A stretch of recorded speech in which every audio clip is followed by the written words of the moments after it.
Welcome to our channel. నేను మీ traveller. నేను పాండిచ్చేరి మొత్తం 1 డేలో కంప్లీట్ చేసి పాండిచ్చేరి నుంచి డైరెక్ట్గా చిదంబరంకి రీచ్ అయ్యాను. పాండిచ్చేరి నుంచి నేను చిదంబరం ఎలా రీచ్ అయ్యానో, మన తెలుగు స్టేట్స్ నుంచి ఈ చిదంబరం ఎలా రీచ్ అవ్వాలో ఈ వీడియో లాస్ట్లో మీకు నేను ఎక్స్ప్లెయిన్ చేస్తాను. ఇంకా చిదంబర ఆలయం గురించి తెలుసుకుందాం. తిల్లై నటరాజ ఆలయం, అదే చిదంబర నటరాజస్వామి ఆలయం. ఈ ఆలయం పంచభూత లింగాలలో ఒకటైన ఆకాశలింగం.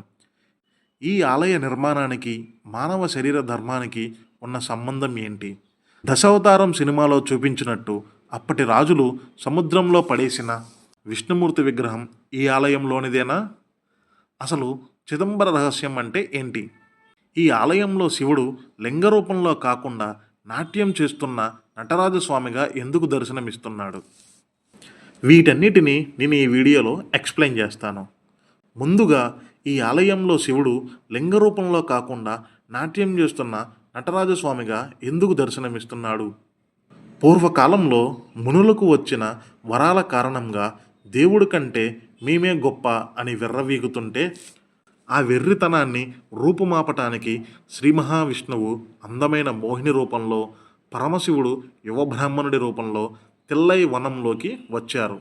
మునులు అందరూ ఆ మోహిని రూపానికి మంత్రముగ్ధులు అయ్యి మెల్లగా తేరుకొని వాళ్ళ భార్యలు ఆ యువబ్రాహ్మణుడి మాయలో ఉండటం గమనించి ఆవేశానికి గురి అయ్యారు. కోపంతో రగిలిపోతున్న ఆ మునులు అంతా కలిసి యువబ్రాహ్మణ వేషంలో ఉన్న శివుడి మీదకి వాళ్ళ మంత్రశక్తితో విషసర్పాలని పంపించారు. వాటిని మన పరమశివుడు చక్కగా చేత్తో పట్టుకొని శరీరానికి ఆభరణాలుగా ధరించాడు. అంతటితో ఆగక మరోసారి పులిని పంపించారు. పులి చర్మాన్ని వలిచి తనకి అందంగా చుట్టుకున్నాడు. అది చూసిన ఆ మునులు చివరిగా ఒక రాక్షసుడిని పంపించారు. ఇంకా మన పరమశివుడు తన నిజరూపము దాల్చి ఆ రాక్షసుడిని పడగొట్టి అతని దేహం మీద అద్భుతమైన ఆనందనాట్యం చేశాడు. ఇక తమ తప్పు తెలుసుకున్న మునులు స్వామివారిని శరణు కోరి వారి కోరిక మేరకు అక్కడే తిల్లై వనాలలో నటరాజస్వామిగా ఉన్నారు. అలా చిదంబరంలో మనకి పరమశివుడు నటరాజస్వామిగా ఇప్పటికీ దర్శనమిస్తున్నారు. ఈ ఆలయాన్ని మానవ శరీర ధర్మంతో నిర్మించారు. మనిషికి నవరంధ్రాలు ఉన్నట్టు చిదంబర ఆలయానికి 9 ప్రవేశ ద్వారాలు ఉన్నాయి. ఒక మనిషి రోజుకి 21,600 సార్లు గాలి పీలుస్తాడు. చిదంబర ఆలయం పైన 21,600 బంగారపు రేకులతో తాపడం చేశారు. అవి తాపడం చేయడానికి 7,200 మేకులు యూజ్ చేశారు. శరీరంలో ఉండే నాడులు 7,200. చిదంబరంలో పొన్నాంబలం కొంచెం లెఫ్ట్ సైడ్ ఉంటుంది. అది మన హృదయ స్థానం. ఇవి కాకుండా పొన్నాంబలం వెళ్ళటానికి పంచాక్షరి పడి ఎక్కి వెళ్ళాలి. అదే నమశివాయ. కనకసభలో 4 స్తంభాలు 4 వేదాలకి, అర్ధమండపంలో ఉన్న 6 స్తంభాలు 6 శాస్త్రాలకి, దాని పక్కనే ఉన్న మండపంలోని 18 స్తంభాలు 18 పురాణాలకి ప్రతీక. చిదంబరంలో శివుడు 3 విధాలుగా దర్శనమిస్తాడు. అందులో మొదటిది ఆనంద తాండవం చేస్తున్న నటరాజస్వామిగా, రెండవది పర్టిక్యులర్గా ఎక్స్ప్లెయిన్ చేయలేని చంద్రమౌళీశ్వర స్ఫటిక రూపంలో, అసలైనది మూడవది, అదే చిదంబర రహస్యం. గర్భగుడిలో వెనక గోడ మీద ఒక చక్రం ఉంటుంది. దాని ముందు బంగారపు బిల్వపత్రాలు వేలాడుతూ ఉంటాయి. వాటి ముందు ఒక తెల్లని తెర కప్పి ఉంచుతారు. దర్శనానికి వెళితే నామమాత్రంగా భక్తుల కోసం దర్శనార్థం ఆ తెరని తెరుస్తారు. దానినే శివోహం భవ అంటారు. ఏ రూపం లేకుండా మనలో ఉన్న అజ్ఞానాన్ని తొలగించుకుంటూ దైవాన్ని అనుభూతి చెందటమే ఈ ఆలయ ప్రాధాన్యత. ఇదే ఆకాశలింగం యొక్క ప్రత్యేకత. ఆకాశం ఎంత ఉంది అంటే ఏమని చెప్తాం? లోకం అంతటా వ్యాపించి ఉంటుంది. అలాగే పరమశివుడు కూడా ఎక్కడ ఉన్నాడు అని అడిగితే అంతటా ఆయనే ఉన్నాడు అని ఆకాశలింగం యొక్క అర్థం. ఈ ఆలయంలో ఉన్న కోనేరుకి పక్కన శివగామి అమ్మన్ ఆలయం ఉంటుంది. వెళ్ళి దర్శించుకోండి. నటరాజస్వామి ఆలయానికి ఎగ్జాక్ట్గా ఎదురుగానే శ్రీ మహావిష్ణువు కొలువు తీరి ఉంటాడు. ఇలా శ్రీ మహావిష్ణువు పరమశివుడు ఇద్దరూ కొలువు తీరి ఉన్న ఆలయాలలో ఈ ఆలయం కూడా ఒక్కటి. ఇక్కడ మనకి దర్శనమిచ్చే విష్ణుమూర్తి విగ్రహం ఒరిజినల్ది కాదు.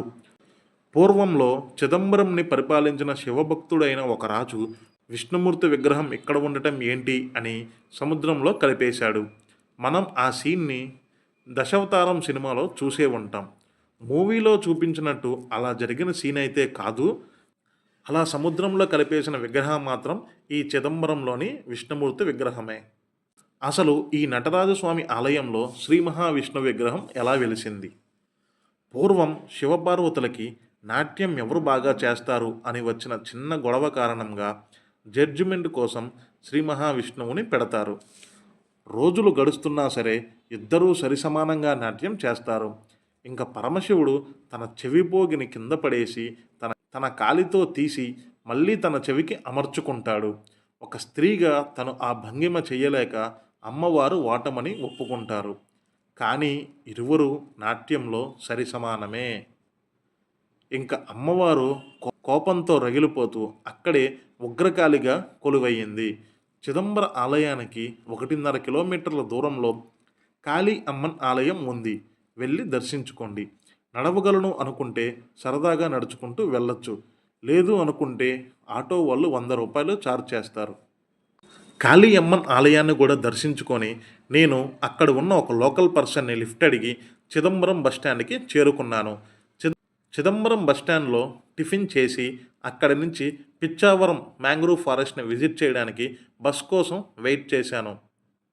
ఎవ్రీ 1 అవర్కి చిదంబరం బస్టాండ్ నుంచి పిచ్చావరం మ్యాంగ్రూవ్ ఫారెస్ట్కి డైరెక్ట్ బస్ ఉంటుంది. చిదంబరం టు మ్యాంగ్రూవ్ ఫారెస్ట్ 15 కిలోమీటర్ల దూరం అయినా సరే బస్ జర్నీ మాత్రం గంట సేపు పడుతుంది. నేను పాండిచ్చేరి మొత్తం 1 డేలో కంప్లీట్ చేసి night Pondicherry to Chidambaram bus ఎక్కి వచ్చాను. నేను చిదంబరం రీచ్ అయ్యేసరికి అర్ధరాత్రి 12:30 గంటలు అయ్యింది. చిదంబరం బస్టాండ్ నుంచి చిదంబర నటరాజస్వామి ఆలయం 1 కిలోమీటర్ డిస్టెన్స్ ఉంటుంది. బస్టాండ్ నుంచి చిదంబరం నటరాజ టెంపుల్కి నడుచుకుంటూ వెళ్ళి ఆలయం బయటే ఉన్న ఒక షాప్ ముందు పడుకున్నాను. అక్కడే పడుకొని ఎర్లీ మార్నింగ్ పక్కనే ఉన్న పబ్లిక్ టాయిలెట్స్ యూస్ చేసుకొని ఫ్రెష్ అయిపోయాను. ఇంకా రూమ్ అవసరం లేకుండా అంత ఎక్కువ ఖర్చు పెట్టలేను అని అలా చేశాను. ఎర్లీ మార్నింగ్ 5 కల్లా లెగిసి పబ్లిక్ టాయిలెట్స్ యూస్ చేసుకొని ఫ్రెష్ అయిపోయి వెంటనే నేను దర్శనానికి వెళ్ళిపోయాను. మన తెలుగు స్టేట్స్ నుంచి ఈ చిదంబరం ఎలా రీచ్ అవ్వాలి? మనం ఉండే సిటీ నుంచి డైరెక్ట్గా చిదంబరంకి ట్రైన్ అవైలబిలిటీ ఉండకపోవచ్చు. ఓన్లీ చిదంబరం టెంపుల్ని మాత్రమే విజిట్ చేసుకుంటాం అనుకుంటే డైరెక్ట్ 1 డే ప్లాన్ చేసుకోవచ్చు. మన స్టేట్స్ నుంచి చెన్నై సెంట్రల్ రైల్వే స్టేషన్కి టికెట్ బుక్ చేసుకొని చెన్నై నుంచి చిదంబరంకి బస్సులో ఎక్కి వచ్చేయచ్చు. చెన్నై నుంచి బస్సెస్ అవైలబుల్గా ఉంటాయి. లేదు పాండిచ్చేరి విజిట్ చేసి పాండిచ్చేరి టు చిదంబరం వచ్చి అక్కడ నుంచి పిచ్చావరం మ్యాంగ్రూవ్ ఫారెస్ట్ కూడా విజిట్ చేసుకొని వెళ్తామనుకుంటే ఈ వీడియోని ఫాలో చేయండి. పాండిచ్చేరి టు చిదంబరం 60 కిలోమీటర్స్ దూరం ఉంటుంది.